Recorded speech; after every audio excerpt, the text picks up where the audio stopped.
A Vingança da Casa.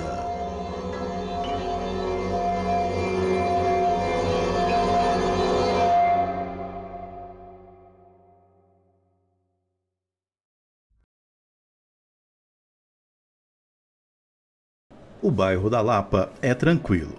Possui muitas ruas arborizadas onde os moradores caminham tranquilamente.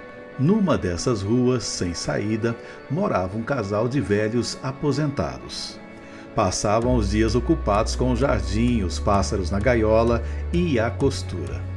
Moravam na mesma casa que compraram quando se casaram. Viviam naquela casa há 40 anos. A casa tem 3 quartos, sala, cozinha, 2 banheiros, um quintal no fundo e um jardim na frente, onde cultivavam rosas. Ambos têm 60 anos e esperam pacificamente a morte. Desejam que ela os leve juntos para o descanso eterno. Um não saberia viver sem o outro. Ali criaram os 2 filhos. Ambos moravam no Canadá, mas esqueceram que têm pais vivos. Apesar do descaso dos filhos, eles são felizes porque um basta ao outro. Começaram a vida sozinhos e vão terminar sozinhos. A aposentadoria dos 2 não estava dando para comprar os remédios caros que usavam. Resolveram então alugar 2 quartos.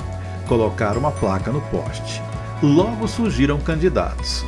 O casal entrevistava os candidatos querendo saber sobre os hábitos e costumes dos pretensos moradores. Escolheram 2 jovens e acertaram as condições da locação. A vida seguia no seu curso normal, agora só quebrado pela presença dos jovens. Eles não eram de ficar muito em casa. Chegavam tarde e saíam cedo. Diziam que cursava a faculdade, um de Direito e o outro em Engenharia.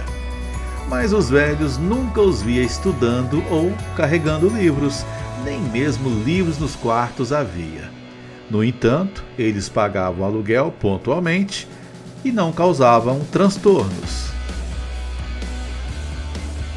Os meses batiam na porta e traziam novos dias monótonos, e as estações do ano se sucediam.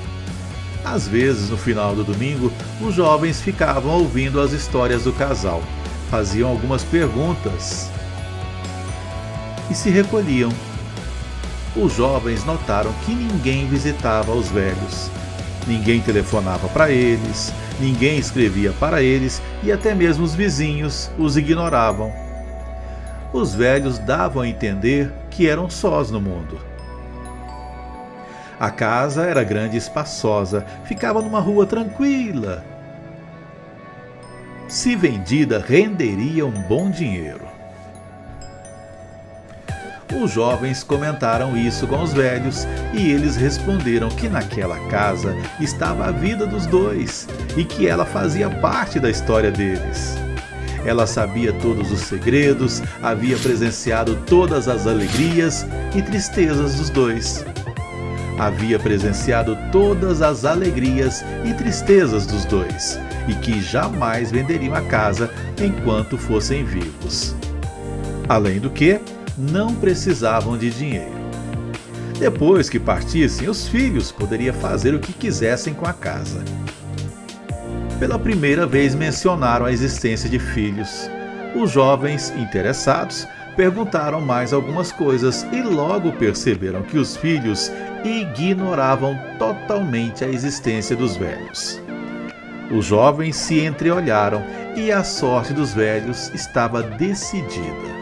Num domingo frio do mês de julho, os jovens entraram no quarto dos velhos. Os 2 estavam dormindo. Eram 5 horas da manhã. Com os travesseiros, os jovens sufocaram os velhos. Depois, desceram até a cozinha, saíram no quintal e abriram 2 covas. Carregaram os corpos até as covas e os enterraram. Aliviados e satisfeitos, saíram, andaram pela cidade. Quando estava anoitecendo, voltaram para casa. Tudo estava como eles haviam deixado. A semana passou e a rotina da casa não foi quebrada. Para a venda da casa, precisavam forjar um documento de doação da casa para um deles. Só assim poderia efetuar o negócio. Procuraram nos documentos pessoais dos velhos e encontraram papéis com as assinaturas deles. Um dos jovens começou a praticar a imitação da assinatura para poder assinar o documento e reconhecer a firma em cartório. Um mês passou. Tudo estava indo muito bem. No mês seguinte, começaram a acontecer fatos estranhos. A casa possuía um jardim com roseiras vermelhas, amarelas e brancas. As rosas começaram a desabrochar. No entanto, todas vermelhas, de um vermelho escuro, muito escuro, quase negro. No princípio, eles não notaram a mudança, mas num domingo, quando um deles estava olhando o jardim, notou que as rosas, antes de cores variadas, agora eram todas vermelhas, mas de um vermelho muito forte. As pessoas que passavam por ali se admiravam da cor vermelha daquelas rosas. Alguns jovens e namorados roubavam rosas do jardim, mas elas murchavam imediatamente após serem cortadas. No fundo da casa, no local onde eles enterraram os velhos, nasceu uma planta. Quando abriu a primeira flor, exalava um perfume forte que invadia todos os cômodos da casa. Era um cheiro doce e enjoativo. Os rapazes cortaram várias vezes a planta, arrancaram pela raiz, mas ela sempre ressurgia, cada vez mais forte. Uma flor fênix. Aquele cheiro os incomodava muito. No entanto, nenhum vizinho viera reclamar do cheiro da flor. 7 meses se passaram. Os rapazes mal ficavam na casa. Tudo os incomodava. Os jovens já haviam forjado o documento e estavam prontos para efetuarem a venda da casa. Contrataram uma imobiliária e foi colocada uma placa no poste. A placa ficou 2 dias afixada e sumiu misteriosamente. A imobiliária colocou outra, sumiu de novo. Foram várias placas, todas sumiram. Resolveram escrever na parede o anúncio da venda. No dia seguinte, não havia nada escrito. A imobiliária desistiu pensando que os jovens estavam brincando com a cara deles. Os jovens procuraram outra imobiliária e os mesmos fatos se sucederam. Colocaram um anúncio no jornal do bairro. Ninguém respondeu ao anúncio. Verificaram que o endereço e o telefone estavam errados. O funcionário disse que estava no ramo há 20 anos e que nunca havia acontecido um fato desses. Anunciaram de novo. Saiu outro endereço e outro telefone publicado. Resolveram publicar num jornal de grande circulação. O endereço e o telefone saíram publicados errados. Num domingo frio do mês de julho, o telefone tocou às 5 horas da manhã. O jovem atendeu e uma voz que parecia estar vindo de muito longe, disse que gostaria de comprar aquela casa e que dias depois ligaria para marcarem um encontro. Voltou a dormir. Acordaram. Um deles foi ao banheiro tomar banho, fez a barba, ligou o chuveiro. A água morna caía mansamente sobre o seu corpo. Na cozinha, o outro preparava o café quando ouviu um grito vindo do banheiro. Era um grito horrível. Correu até o banheiro. A porta estava trancada. Nunca trancavam. Bateu e ninguém respondeu. Arrombou a porta. O banheiro estava nublado, cheio de vapor denso. O jovem estava caído no chão do banheiro, com queimaduras pelo corpo todo. Levou-o até a cama e correu até a farmácia mais perto. Comprou pomada para queimaduras. Quando voltou, ele não estava no quarto. Procurou pela casa e o encontrou ao lado da árvore que teimava em não morrer. Carregou para dentro da casa e colocou na cama. Passou a pomada por todo o corpo e contou que estava tomando banho com água morna quando a água começou a cair fervendo sobre o seu corpo. Tentou abrir a porta do box, mas ela não abria. Estava emperrada. A água caía por todos os lados. Ele fechava, mas a água continuava caindo. Não aguentando mais de dor, berrou e desmaiou. À noite, uma febre alta tomou conta de seu corpo. No outro dia, amanheceu morto. O jovem carregou o corpo até o quintal e o enterrou. Felizmente, era ele que sabia assinar os nomes dos velhos. Assim, poderia vender a casa por qualquer preço e sumir dali. Na segunda-feira, colocou uma placa na parede e anúncios em todos os jornais. Esperou 2 2 dias, 3 dias, 4 dias,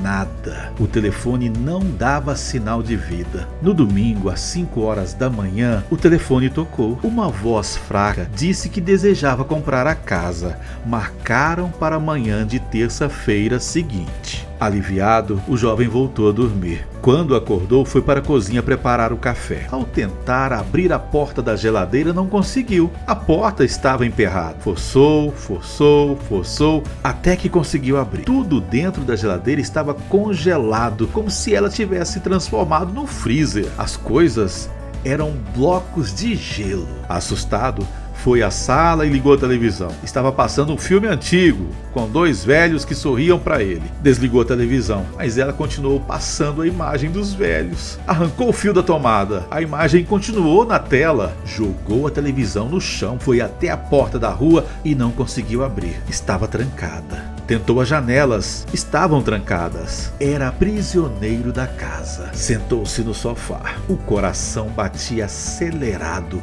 Seu corpo tremia, estava banhado de suor. Uma sede enorme invadiu sua garganta. Abriu a torneira, não saiu água. Correu para o banheiro, abriu a torneira. O chuveiro, nada. No outro banheiro também. Desceu, entrou na cozinha, abriu a despensa para pegar uma cerveja e deparou com vários ratos mortos. Eles haviam comido toda a comida e ruído as latas. A mancha de cerveja derramada estava espalhada. Desligou a geladeira para descongelar os alimentos e beber o gelo derretido. Depois de horas, tudo continuava congelado na geladeira. Lembrou-se do telefone. Ligaria para a polícia, mas o telefone estava mudo. 7 dias. A sede e a fome estavam atormentando sua mente. Seu corpo deitou-se. Lá fora já estava escuro novamente. Só restava esperar a morte. Alguns dias depois, ela apareceu com os 2 velhos à porta dela. Numa rua tranquila da Lapa, existe uma casa abandonada. Os moradores de rua dizem que ela é assombrada.